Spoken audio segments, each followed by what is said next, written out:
ನಮಸ್ಕಾರ, ಶುಭೋದಯ. ಸಂಕಲ್ಪ ಸಿದ್ಧಿ ವಿಶೇಷ ಕಾರ್ಯಕ್ರಮಕ್ಕೆ ತಮ್ಮೆಲ್ಲರಿಗೂ ಆತ್ಮೀಯ ಸ್ವಾಗತ ಹೇಳ್ತಾ ಇರೋದು ನಾನು ಅನುಷಾ. ನಮ್ಮ ಚಾನೆಲ್ನ ನೀವು ಇದೇ ಫಸ್ಟ್ ಟೈಮ್ ನೋಡ್ತಾ ಇರೋದು ಅಂತಂದರೆ ಈಗಲೇ ಸಬ್ಸ್ಕ್ರೈಬ್ ಮಾಡಿ, ನಮ್ಮ ವೀಡಿಯೋಸ್ನ ಲೈಕ್ ಮಾಡಿ. ಇನ್ನು ಇದೇ ಮೇ 1ನೇ ತಾರೀಕು ಭಗವಾನ್ ವಿಷ್ಣುದತ್ತ ಗುರುಜಿಯವರ ಸಾರಥ್ಯದಲ್ಲಿ ವಿಶೇಷವಾಗಿರುವಂಥ ಕಾರ್ಯಕ್ರಮಗಳು ನಡೀತಾ ಇದೆ.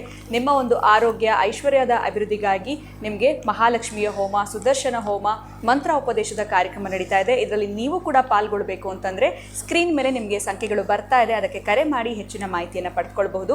ಇನ್ನು ಕಾರ್ಯಕ್ರಮದಲ್ಲಿ ನಮ್ಮ ಜೊತೆಲಿದ್ದಾರೆ ಸ್ಪಿರಿಚುವಲ್ ಗುರು ಡಾಕ್ಟರ್ ವಿಷ್ಣುದತ್ತ ಗುರುಜಿಯವರು. ಬನ್ನಿ ಇವತ್ತಿನ ಕಾರ್ಯಕ್ರಮಕ್ಕೆ ಗುರುಗಳನ್ನ ಬರ್ಮಾಡ್ಕೊಳ್ಳೋಣ. ನಮಸ್ತೆ ಗುರುಗಳೇ, ಕಾರ್ಯಕ್ರಮಕ್ಕೆ ಆತ್ಮೀಯ ಸ್ವಾಗತ.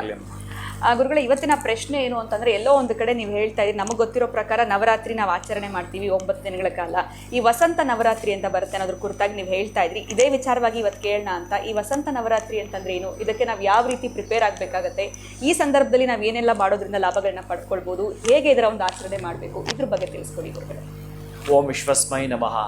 ಪ್ರೀತಿಯ ಬಂಧುಗಳೇ, ವಸಂತ ನವರಾತ್ರಿ ನಾವು ದೇವಿ ನವರಾತ್ರಿಗಳು ಕೇಳಿದ್ದೇವೆ, ಗಣಪತಿಯ ನವರಾತ್ರಿಗಳು ಇದೆ, ಹಾಗೆಯೇ ವಸಂತ ನವರಾತ್ರಿಗಳು ಕೂಡ ಇರುವಂಥದ್ದು. ಅಂದರೆ ಯುಗಾದಿಗೆ ಪ್ರಾರಂಭ ಆಗ್ತಕ್ಕಂತಹದ್ದು ಶ್ರೀರಾಮ ನವಮಿ, ಅಲ್ಲಿ ತನಕ ಈ ನವರಾತ್ರಿಗಳಂತಿರುತ್ತವೆ. ಅದನ್ನು ವಸಂತ ನವರಾತ್ರಿಗಳು. ವಸಂತ ಅಂತಂದರೆ ನೂತನವಾಗಿರುವಂಥದ್ದು, ಪ್ರಾರಂಭ ಆಗ್ತಕ್ಕಂಥದ್ದು. ಎಲ್ಲದಕ್ಕೂ ಕೂಡ ರಾತ್ರಿಗಳು ಇಲ್ಲಿಂದ ಪ್ರಾರಂಭ. ಆ ವಿಶೇಷವಾಗಿರುವಂಥ ರಾತ್ರಿಗಳ ಪ್ರಾರಂಭ. ಆ ವಸಂತ ನವರಾತ್ರಿಗಳಲ್ಲಿ ಯಾವ ರೀತಿ ದೇವಿ ನವರಾತ್ರಿಗಳು 9 ದಿನ ನಡೆಯುತ್ತೋ ಹಾಗೇನೆ ದಶಾವತಾರಗಳು ಭಗವಂತನದ್ದು ಒಂದೊಂದು ದಿನಕ್ಕೆ ಒಂದೊಂದು ನಡ್ಕೊಂಡು ಹೋಗ್ತಾ ಇರತಕ್ಕಂತಹದ್ದು ಕೂಡ ಇಲ್ಲಿ ಸೌಮಂಗಲ್ಯ ಅಭಿವೃದ್ಧಿಗೆ ಎಲ್ಲೋ ಒಂದು ಕಡೆ ಯಾರೋ ಕೆಲವರೊಬ್ಬರು ಬಂದಾಗ ನಾವು ಇದನ್ನು ಗಮನಿಸ್ತೀವಿ. ಯಾಕೋ ಗುರುಗಳೇ, ನನಗೆ ಹೆಚ್ಚಿಗೂ ಆಪತ್ತು ಕಾಣುತ್ತೆ, ದೊಡ್ಡ ಮಟ್ಟದ ಬಿಸ್ನೆಸ್ ಮಾಡ್ತೇನೆ, ನನಗೆ ಪದೇ ಪದೇ ಆಕ್ಸಿಡೆಂಟ್ ಆಗ್ತಕ್ಕಂಥದ್ದು, ಮಕ್ಕಳಲ್ಲಿ ಅಭಿವೃದ್ಧಿ ಇಲ್ಲ, ಶುಭ ಕಾರ್ಯಗಳು ನಡೀತಾ ಇಲ್ಲ, ಮಂಗಳ ಕಾರ್ಯಗಳು ಜರುಗ್ತಾ ಇಲ್ಲ, ಮಕ್ಕಳ ವಿದ್ಯಾಭ್ಯಾಸದಲ್ಲಿ ಕುಂಠಿತ ಆಗ್ತಾ ಇದೆ. ಇಂಥವರಿಗೆ ಈ ನವರಾತ್ರಿಗಳು, ವಸಂತ ನವರಾತ್ರಿಗಳು ಹೇಳಿ ಮಾಡಿಸಿದ್ದ ದಿನಗಳು, ಅವರಿಗೆ ಬಂಗಾರದ ದಿನಗಳು. ಅವ್ರು ವೆಲ್ಕಮ್ ಮಾಡಿದರೆ ಈ ದಿನಗಳನ್ನು. ಅಂತಹ ವಸಂತ ನವರಾತ್ರಿಗಳಲ್ಲಿ ಈ ಸೌಮಂಗಲ್ಯ ಅಭಿವೃದ್ಧಿಗಾಗಿ ಎಲ್ಲಿಯಾದರೂ ಅವರ ಮನೆಯಲ್ಲಿ ಮಾಡಿದ್ರೂ ಕೂಡ ಅಷ್ಟೇ, ಏನು ಅಂತಂದರೆ ವಿಶೇಷವಾದ ಪುಷ್ಪಗಳಿಂದ ಅಲಂಕೃತವಾಗಿ ಮಾಡತಕ್ಕಂತಹದ್ದು, ಪದ್ಮದ ಹೂಗಳಿಂದ ಅಮ್ಮನಿಗೆ ಅಲಂಕರಿಸ್ತಕ್ಕಂತಹದ್ದು, ಕುಂಕುಮಾರ್ಚನೆಯನ್ನು ಮಾಡತಕ್ಕಂತಹದ್ದು, ಇನ್ನು ಹೆಸರುಬೇಳೆ ಮಜ್ಜಿಗೆ ಪಾನಕವನ್ನು ನೀವು ಪ್ರತಿನಿತ್ಯ ಹಂಚತಕ್ಕಂಥದ್ದು. ಹೇಗಿದ್ದರೂ ಕೂಡ ಇದು ಬೇಸಿಗೆ ಕಾಲವಾದ್ದರಿಂದ ಪ್ರತಿನಿತ್ಯನೂ ಮಾಡಿದ್ರೂ ಕೂಡ ಅಭ್ಯಂತರವಿಲ್ಲ. ಈ ರೀತಿಯಾಗಿಯೇ ಆ ವಸಂತ ನವರಾತ್ರಿಗಳಲ್ಲಿ ವಿಶೇಷವಾಗಿ ಏನು ಅಂತಂದರೆ ನೀರು ದಾನ ಮಾಡುವಂಥದ್ದು.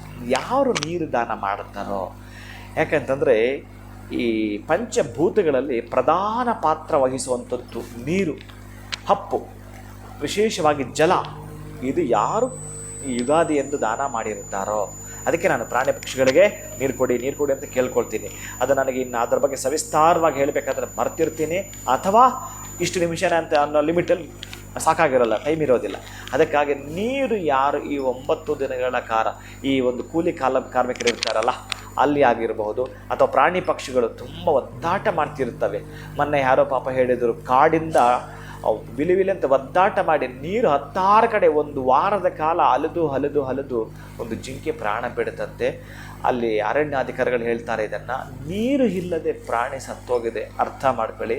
ಇನ್ನು ನೀವೇನಾದರೂ ಅಂತಹ ಪ್ರಾಣ ಹರಣವಾಗ್ತಕ್ಕಂತಹ ಪಕ್ಷಿಗಳಿಗೋ ಮನುಷ್ಯರಿಗೋ ನೀವು ನೀರನ್ನು ದಾನ ಮಾಡ್ತೀರಂತಂದರೆ, ಇನ್ನು ಹೇಗೆ ಹೇಳ್ತಾನೆ ಅಂದರೆ ಧ್ವನ್ಯಾವಲೋಕ, ಸೃಷ್ಟಿಲೋಕ, ಅಲ್ಲಿಗೆ ನಿಮಗೆ ನೇರವಾಗಿ ಭಗವಂತ ಪ್ರಶ್ನೆಗಳೇ ಇಲ್ಲದ ಹಾಗೆ. ಎಲ್ಲೋ ನಾವು ಈ ರೀತಿ ತಿರುಪತಿ ದರ್ಶನ ಮಾಡಬೇಕಾದ್ರೆ VIP ಟಿಕೆಟ್ ಅಂತ ಹೋಗ್ತಿರಲ್ಲ, L1 ಅಂತ ಹೋಗ್ತಿರಲ್ಲ, L1ಗಿಂತಲೂ ಏನಾದರೂ ಇತ್ತು ಅಂತಂದರೆ ಅದು ನಿಮಗೆ ನೇರವಾಗಿ ಭಗವಂತನ ಅದ್ಭುತವಾಗಿರ್ತಕ್ಕಂಥ ಅನುಭೂತಿಯನ್ನು ಕಲಿಸ್ಕೊಡ್ಲಿಕ್ಕೆ ಈ ವಸಂತ ನವರಾತ್ರಿಯಲ್ಲಿ ನೀರು ದಾನ ಮಾಡಿಕೊಳ್ತೀರಿ, ಕುಂಕುಮ ಪ್ರಸಾದವನ್ನು ದಾನ ಮಾಡಿಕೊಳ್ತೀರಿ, ಭೂಲೋಕದ ಅಮೃತ ಅಂತ ಕರೆಯಲ್ಪಡುವ ಮಜ್ಜಿಗೆಯನ್ನು ದಾನ ಮಾಡಿಕೊಳ್ತೀರಿ.